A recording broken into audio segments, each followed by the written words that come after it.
Just to repeat the question, should Democrats take this deal if Republicans say we'll do a short-term extension of the Obamacare subsidies in exchange for you voting to fund the government? Didn't it also include reversing the Medicaid cuts? Well, I don't know what they would agree to. What I've heard discussed by some Republicans is just extending the Affordable Care Act subsidies. I mean, look, I think the bottom line here is you need to have clear lines in the stand. You need something that shows that you are fighting to address the biggest issue that Americans are facing right now, which is costs, and you need to be willing to stick to your guns. I think the biggest problem with what you saw earlier this year was that there was no clear strategy or message until it was way too late, which is why you saw Senate Democrats join Republicans in funding the government, because I think they knew that they would not be able to win that fight. And so I have to confess, Laura, I don't, without knowing like the specifics of what is actually on the table, what I can tell you is that I think that you need a leadership in the Senate Democratic Caucus that is focused on having a very clear position and then taking that message to the American people to fight for that. And the fact that we don't even totally understand what they're talking about that is a perfect illustration of the problem right now. Yeah, there's no specific deal on the table. It's something that some Republicans have floated. Okay, well, I mean, there you go, right? I mean, the fact that they don't have that already is, I think, a searing indictment.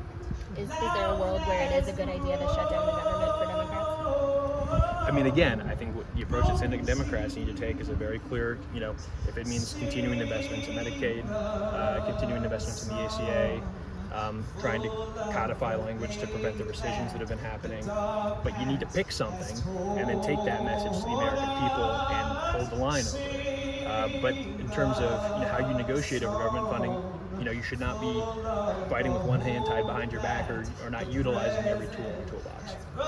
Senator, a few weeks ago you spoke in Clear Lake at the Wingding.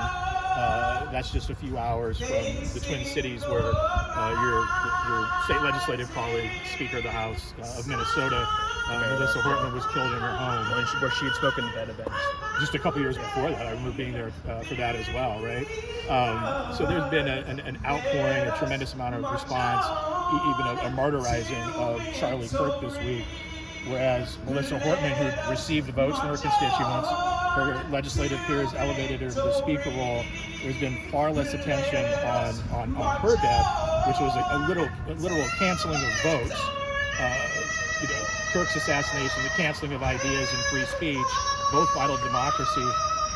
Do you have any comments on the difference in the reaction? Seems like there's a lot more response to Kirk than Hortman. Is that fair? I think political violence is tragic and unacceptable, no matter when or how it happens.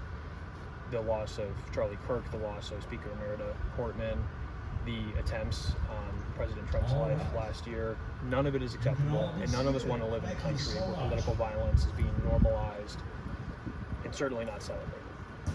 And so I do think that the assassination on Wednesday of Charlie Kirk is obviously a very dark moment for the country, and it was a very dark moment for our country 12 weeks ago when Speaker Emerita Hortman was assassinated as well. And I don't want to get into a comparison between the two. I think we need leaders in this moment who are going to try to bring people together to heal the wounds of our country and not deepen those divisions any further than they already are. Because if you see more deepening of those divisions, that will take us down a very dark path that nobody in this country should want to go down. And certainly I do not support that at all. In this period of political violence, have you had conversations with your family, with your staff about any adjustments to your campaign? I don't want to talk about my campaign. To create change. It's kind of the wild west out here in Iowa with Joe Yard's deciding not to run again. Obviously, Kim ran earlier in the year. Trickle-down effects in the 2nd district. What's your take on how all of this kind of reshuffling means for your race, but for Democrats more broadly? Well, look, I think Democrats in Iowa have lots of reasons to be optimistic. You look at the string of special elections this year in 4 consecutive contests where we've had 20-plus point over performances. I was really happy to knock on doors and help elect Senator-elect Dre, who I believe is being sworn in on Monday. And I think she's going to be a terrific member in the Iowa Senate. And so I'm not surprised that Joni Ernst saw the strength of our campaign, decided to run for the Hills. There was new polling out 2.5 weeks ago showing us that the strongest Democratic candidate leading her in the race, leading her, the only Democratic candidate leading her in a head-to-head matchup, winning independents by 20 points, nearly 20 points, I think it was 18 points. Winning 7% of 2024 voters. I think that is an illustration of the coalition that we are building around a message about our broken economy and political corruption. And that is a message that is resonating in big cities, small towns, and across the political spectrum. Senator Van Hollen has come to the political forefront in relation to immigration and the deportation of U.S. citizens in Ireland. What do you think Ireland's need to hear about immigration? What is your campaign stance? Absolutely. Look, I support comprehensive immigration reform. I think that is a perfect illustration of an issue that is one that has been batted around by leaders in both parties over the years without any actual solutions. I have said that I would support the bipartisan immigration deal that was negotiated last year.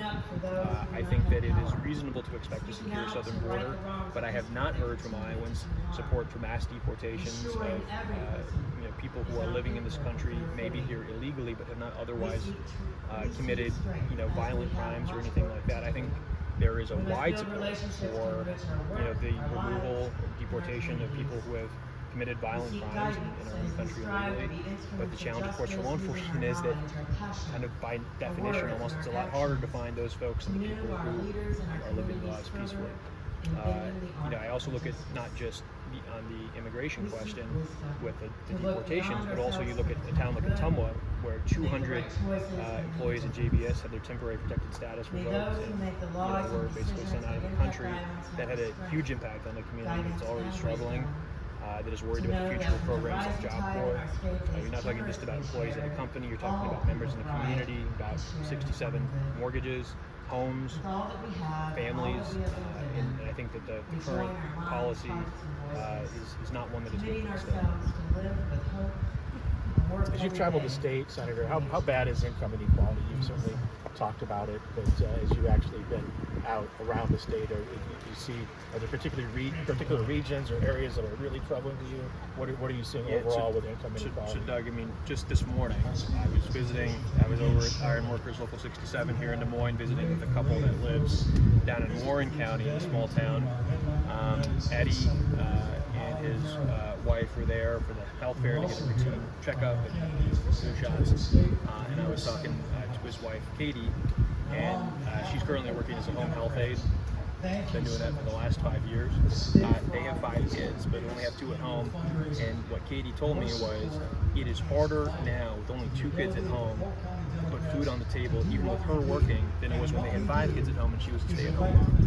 And so when you talk about the challenge that we are seeing in our economy of costs getting higher, paychecks and benefits not keeping up, that is creating enormous challenges for people across the political spectrum and across the state. And so I think that, I'll give you one more example. I had coffee, this is about a month and a half ago now, with a former high school classmate of mine. Jeff is a conservative Republican, but because he's a friend, he hasn't unsubscribed from my emails yet. And we were just catching up, and Jeff told me, look, I don't support everything that you're saying out there, but I'll tell you, I really support you calling out the corruption that you're seeing in Washington, D.C., you supporting term limits, supporting a ban on members of Congress trading stocks. I'll tell you this, my wife and I want to start a family, but childcare is so expensive in Waukee, where they live, that we can't afford to start a family. And again, it's a conservative Republican. And so I think that message for us is resonating, and I think that it is resonating in part because of the deepening income inequality that you referenced in the question. And I will tell you, the legislation that Joni Ernst and Ashley Hinson voted for in this Republican budget is going to exacerbate that inequality tremendously.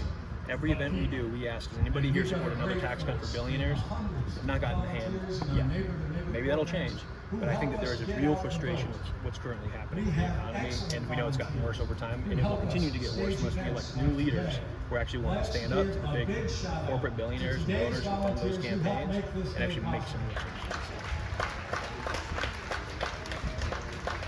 All right, thanks everybody. I particularly want to thank